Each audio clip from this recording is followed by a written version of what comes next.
ایک راستہ یہ تھا کہ بادشاہ کی بیوی کی بات مان لیں اور جو وہ کہہ رہی ہے اس کی مرضی کو پورا کر دیں. اگر ایسا کر لیتے، بادشاہ کی بیوی کی بات مان لیتے تو 5 انگلی گھی میں تھی. بادشاہ کی بیوی ان کو بچاتی بھی، بادشاہ کی بیوی ان کا خیال بھی رکھتی، بادشاہ کی بیوی ان کو تنہائی کا موقع بھی دیتی، بادشاہ کی بیوی ان کی عزت و تکریم بھی کرتی، بادشاہ کی بیوی ان کو اچھی طریقے سے ان کی حفاظت بھی کرتی، سب کچھ کرتی، اور جو وہ چاہتے وہ ان کو ملتا رہتا. لیکن یہ راستہ گناہ کا راستہ تھا، یہ راستہ معصیت کا راستہ تھا. اب دوسرا راستہ یوسف علیہ السلام کے سامنے یہ تھا کہ میں اس غلط راستے پر نہیں چلوں گا. تو وہ عورت کہہ رہی ہے میں جیل میں ڈلوا دوں گی، میں سخت سے سخت سزا دلواؤں گی. تو یوسف علیہ السلام نے یہ راستہ پسند کر لیا اور نظریں آسمان پہ ڈالی اور فرمایا الہ العالمین، اے میرے پروردگار، بادشاہ مصر کی بیوی نے یہ ٹھان لیا ہے کہ میں اس کے ساتھ غلط کام کروں، اور وہ یہ بھی کہہ رہی ہے اگر اس نے میری بات نہ مانی تو میں اس کو سزا دلواؤں گی اور جیل میں ڈلوا دوں گی. رب السجن احب الی مما یدعوننی الیہ، اے میرے پروردگار، اے میرے اللہ، اے میرے رب، مجھے جیل میں جانا زیادہ پسند ہے. رب السجن احب الی مما یدعوننی الیہ، اے اللہ مجھے جیل زیادہ محبوب ہے، مجھے جیل میں جانا زیادہ پسند ہے بنسبت اس کے جس برے کام کی طرف یہ عورتیں مجھے بلا رہی ہیں اور بادشاہ مصر کی بیوی مجھے چاہ رہی ہے. اس کام کے کرنے سے بہتر اور زیادہ اچھا میرے لیے یہ ہے کہ میں جیل میں چلا جاؤں. وَإِلَّا تَصْرِفْ عَنِّي كَيْدَهُنَّ اَصْبُ إِلَيْهِنَّ، اے ہمارے پروردگار، اے ہمارے رب، اگر تو نے مجھے ان کی چالوں سے نہ بچایا، اے اللہ اگر تو نے مجھے ان کی چالوں سے میری حفاظت نہ کی. یہ عورت کی چالیں کتنی خطرناک ہوتی ہیں. آپ کو اپنے گھر میں پیار و محبت کے جال میں پھنسا کر بلا بھی لیں گی اور آپ کو پھنسوا بھی دیں گی، آپ کو پھنسوا بھی دیں گی. تو اسی لیے یوسف علیہ السلام کیا کہہ رہے ہیں وَإِلَّا تَصْرِفْ عَنِّي كَيْدَهُنَّ، اے اللہ مجھے جیل جانا زیادہ محبوب ہے، زیادہ پسند ہے بنسبت اس کے جس برے کام کی طرف یہ مجھے بلا رہی ہیں. اے اللہ اگر تو نے مجھے ان کی چالوں سے محفوظ نہ کیا، اگر تو نے مجھے ان کی چالوں سے نہ بچایا، اَصْبُ إِلَيْهِنَّ، تو میں بھی ان کی طرف جھک جاؤں گا، میں بھی ان کی طرف مائل ہو جاؤں گا، میں بھی ان کے ساتھ غلط کام کر بیٹھوں گا. وَأَكُن مِّنَ الْجَاهِلِينَ، اور میں جاہلوں میں نادانوں میں سے ہو جاؤں گا. اے اللہ میں جاہلوں اور نادانوں میں سے ہو جاؤں گا. اس لیے اللہ مجھے ان کے شر و فتن سے اور ان کی چالوں سے تو میری حفاظت فرما. اس واقعے کی روشنی میں جو قرآن کی آیت سے میں نے ثابت کیا ہے، کیا پتا چلتا ہے میرے بھائیوں کہ مومن وہ ہوتا ہے کہ جس کے سامنے ایک طرف مصیبت کا راستہ ہو اور ایک طرف گناہ کا راستہ ہو تو وہ مصیبت کو اٹھانا اور پریشانی کو مول لینا یہ زیادہ بہتر سمجھتا ہے، لیکن گناہ کو اختیار نہیں کرتا ہے. یہ مومن کی نشانی ہے. ہمارے اور آپ کے پاس یہ نشانیاں ہیں. کیا ہم مومن ہیں؟ کیا ہم ایسا کرتے ہیں؟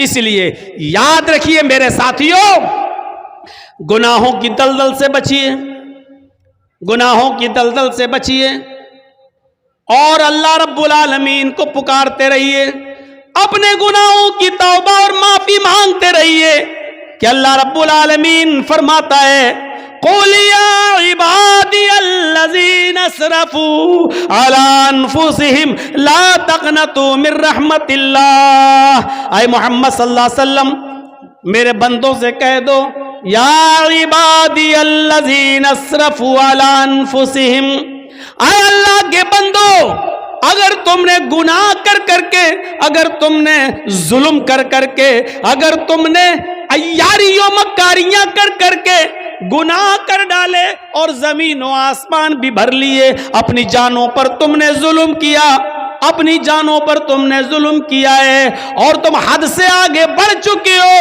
لا تقنطوا من رحمت اللہ, کہہ دو اے اللہ کے بندو, اللہ کی رحمت سے نا امید مت ہو جاؤ, اللہ کی رحمت سے نا امید مت ہو. اللہ رب العالمین تمہارے گناہوں کو اب بھی معاف کر دے گا, بشرط یہ کہ تم سچے دل سے توبہ کرو, استغفار کرو. میرے بھائیوں یاد رکھیے گا, میں نے خطبہ مسنونہ کے بعد جو آیت پڑھی ہے وہ اسی سے متعلق ہے, توبہ اور استغفار سے. یا ایھا الذین آمنوا توبوا الی اللہ توبۃ نصوحا عسى ربکم ان یکفر عنکم سیئاتکم ویدخلکم جنات تجری من تحتها الانہار. اللہ رب العالمین کیا فرما رہا ہے؟ اے مسلمانوں, اے ایمانوں والو, تم اللہ سے خالص اور سچی توبہ کرو. توبو الی اللہ توبۃ نصوحا, اے ایمانوں والو تم اللہ سے خالص اور سچی توبہ کرو. خالص اور سچی توبہ کیا ہوتی ہے؟ توبۃ نصوحا کیا ہوتی ہے؟ توبہ کے مفہوم میں یہ تین چیزیں شامل ہیں. اگر کوئی آدمی اللہ سے توبہ کرتا ہے اور یہ تین چیزیں اس کی توبہ میں شامل نہیں ہیں تو وہ توبہ نہیں ہے. کوئی گناہ ہو گیا, اللہ توبہ توبہ توبہ توبہ توبہ, یہ توبہ نہیں ہے. بہت سے لوگوں کو آپ نے دیکھا ہوگا کوئی گناہ کر بیٹھے, توبہ توبہ توبہ, یہ توبہ نہیں ہے. توبۃ نصوحا میں تین چیزیں شامل ہیں. پہلی چیز یہ ہے کہ اگر ہم سے کوئی گناہ ہو رہا ہے یا ہو گیا تو ہمیں اس پر ندامت ہو, یہ ہم کیا کر بیٹھے. پہلی چیز, کوئی غلطی ہم سے ہو جائے, کوئی گناہ جب ہو جائے تو اس پر پہلی چیز کیا؟ نادم ہونا, شرمندہ ہونا. یہ ہم سے کیا ہو گیا, اللہ یہ ہم سے کیا ہو گیا, پہلی چیز. اور دوسری چیز, جو گناہ ہم کر رہے ہیں اسی وقت اس کو چھوڑ دیں. مان لیجئے شراب پی رہے ہیں, 2 ہی گھونٹ پیے تھے, ہٹا یہ مجھ سے کیا ہو گیا, توبہ توبہ استغفر اللہ, یہ کیا ہو گیا, یہ تو حرام چیز ہے. پہلی چیز شرمندگی, اور دوسری اب نہ پیئیں, فوراً چھوڑ دیں, دور کر دیں, ترک گناہ فوراً اسی وقت. اور تیسری چیز اس میں کیا شامل ہے؟ اے اللہ بہت بڑا جرم ہو گیا, اے اللہ میں وعدہ کرتا ہوں کہ آئندہ کبھی شراب کو ہاتھ نہیں لگاؤں گا, آئندہ کبھی میں اس گناہ کو نہیں کروں گا. یہ تین چیزیں سمجھ لیا نا. پہلی چیز شرمندگی ہو, اللہ یہ مجھ سے کیا ہو گیا. دوسری چیز اس غلطی کو, اس گناہ کو فوراً چھوڑ دو, اگر کر رہے ہو تو اسی وقت ترک کر دو, اب نہ کرو, اسی وقت چھوڑ دو. اور تیسری چیز آئندہ مستقبل میں, فیوچر میں پھر کبھی وہ غلطی نہ کرنے کا عزم اور ارادہ بھی پکا ہو کہ اب آئندہ ہم یہ گناہ نہیں کریں گے. یہ تین چیزیں جب تک ہماری توبہ میں شامل نہیں ہوں گی میرے پیارے ساتھیوں, ہماری توبہ نہیں ہوگی. توبہ تو ہے لیکن توبۃ نصوحا نہیں ہے. اللہ نے فرمایا یا ایھا الذین آمنوا توبوا الی اللہ توبۃ نصوحا, اے ایمانوں والو تم اللہ سے توبہ کرو سچی اور خالص. جب تم سچی اور خالص توبہ کرو گے تو عسیٰ ربکم ان یکفر عنکم سیئاتکم, تو اللہ تمہارے گناہوں کو مٹا دے گا. عسیٰ ربکم ان یکفر عنکم سیئاتکم, تو اللہ تمہارے گناہوں کو مٹا دے گا. ویدخلکم جنات تجری من تحتها الانہار, جب تم خالص اللہ سے سچی توبہ کرو گے تو اللہ تمہیں ایسی جنتوں میں داخل کر دے گا جس کے نیچے نہریں بہ رہی ہوں گی, جس کے نیچے نہریں جاری ہوں گی. توبہ کون کرتا ہے؟ مسلمان. توبہ کون کرتا ہے؟ مومن. کیونکہ اللہ تبارک و تعالیٰ نے انسان کو دونوں صلاحیتیں دے کر بھیجا ہے. آج میں تمہیں ایک ایسی چیز بتلا رہا ہوں, اس کو اگر سمجھ لیا تو بہت کچھ سمجھ لو گے. اللہ نے انسان کو دونوں صلاحیتیں دے کر بھیجا ہے. اللہ نے انسان کو اچھے کام کرنے کی صلاحیت بھی دی ہے اور اللہ نے انسان کو برے کام کرنے کی صلاحیت بھی دی ہے، انسان کو اچھے کام کرنے کی طاقت بھی دی ہے اور برے کام کرنے کی بھی طاقت دی ہے۔ اللہ نے انسان کو نیکیاں کرنے کی بھی صلاحیت دی ہے اور گناہ کی بھی صلاحیت دی ہے۔ ہاں، اور گناہ کرنے کی صلاحیت دی ہے تو گناہوں سے بچنے کی بھی صلاحیت دی ہے۔ انسان نیکیاں کر سکتا ہے تو برائی بھی کر سکتا ہے، دونوں صلاحیتیں ہیں۔ انسان برائیاں کر سکتا ہے تو برائیوں سے بچا بھی سکتا ہے اپنے آپ کو۔ یہ دونوں صلاحیتیں دے کر اللہ تعالیٰ نے انسان کو بھیجا ہے۔ یہ صلاحیت اللہ نے فرشتوں کے اندر نہیں رکھی ہے۔ اللہ نے فرشتوں کو صرف نیکیاں کرنے کی صلاحیت دی ہے، گناہ کرنے کی صلاحیت فرشتوں کے پاس نہیں ہے۔ کسی فرشتے سے کہو جوا کھیل کے دکھاؤ تو کوئی فرشتہ جوا نہیں کھیل سکتا۔ کسی فرشتے کو کبھی آپ نے سنا ہے کہ اس نے شراب پی؟ نہیں پی سکتا۔ کیوں؟ کیونکہ اللہ تعالیٰ نے فرشتوں کو گناہ کرنے کی صلاحیت دی ہی نہیں ہے۔ اللہ نے انسان کو گناہ کرنے کی بھی صلاحیت دی اور نیکی کرنے کی بھی صلاحیت دی، اور یہی انسان کا کمال ہے۔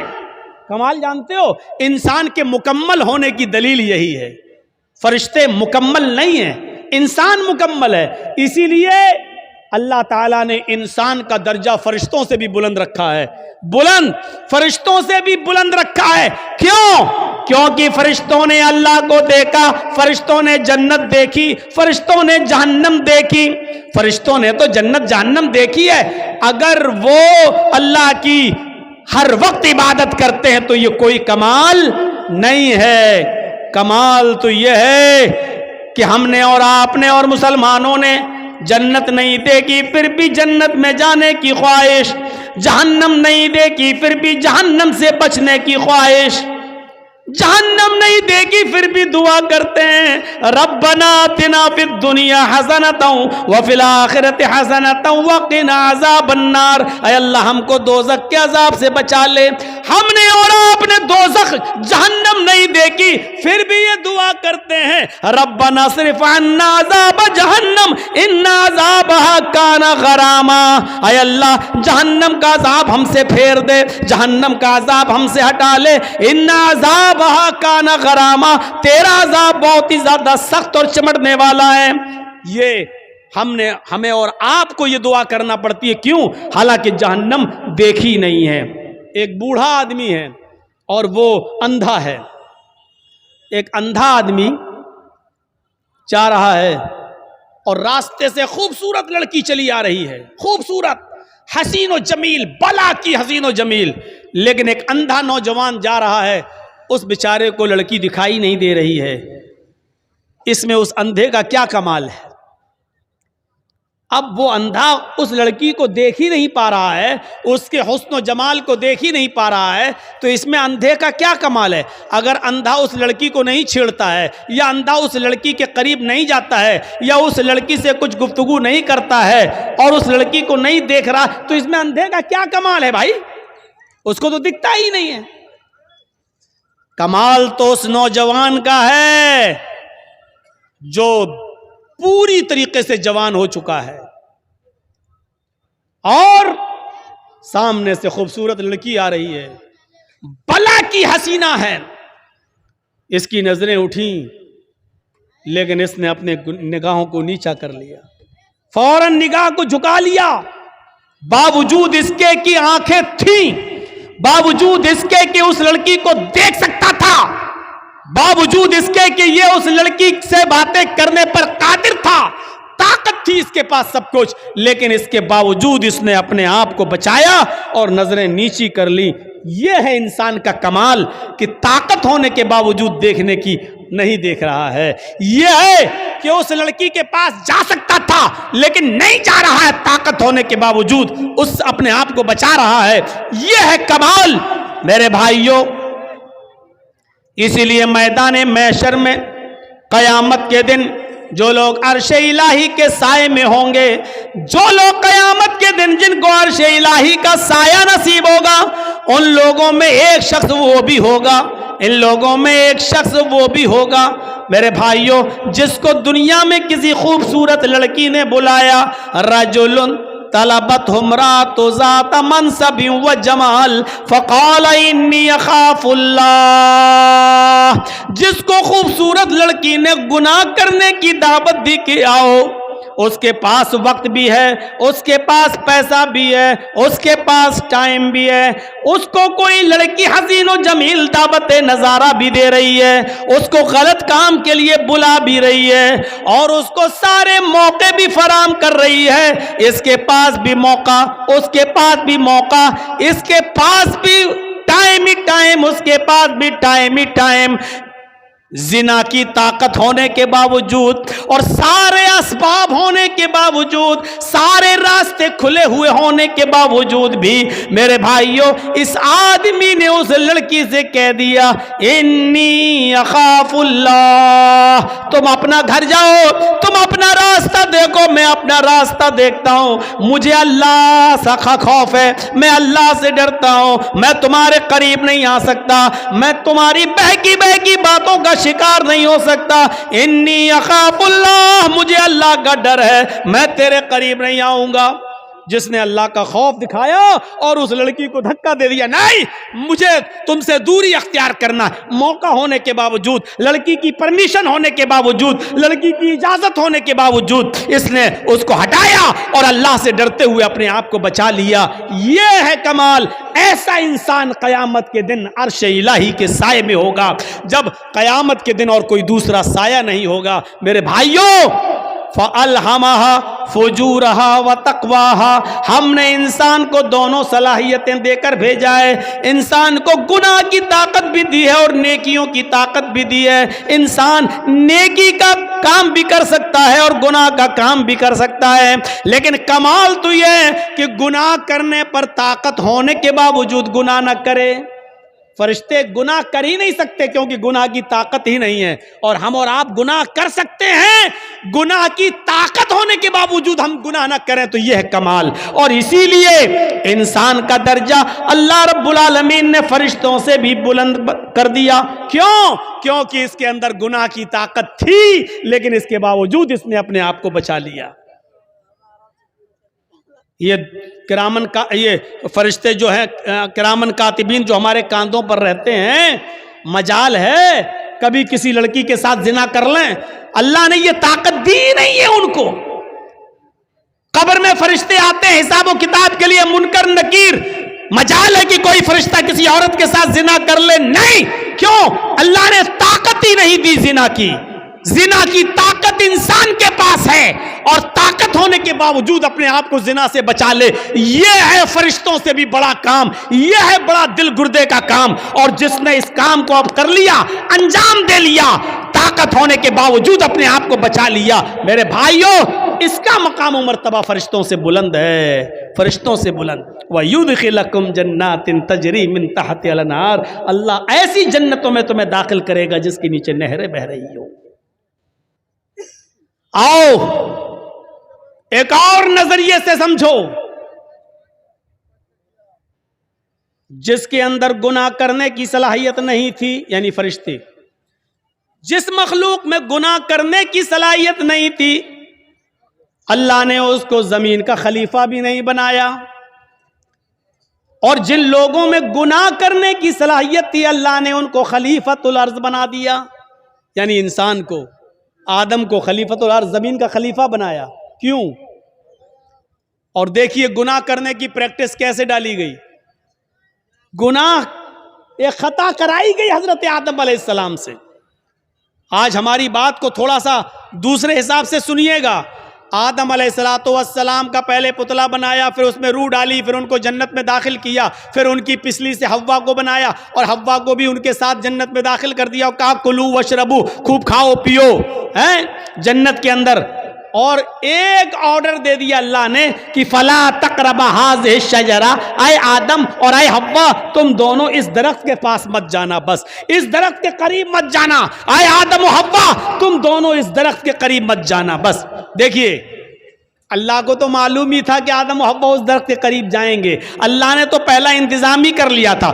دنیا رچانا تھی، دنیا بسانا تھی، اس لیے اللہ کے علم میں پہلے ہی تھا. اس لیے اللہ رب العالمین نے ڈائریکٹ آدم سے گناہ نہیں کرایا،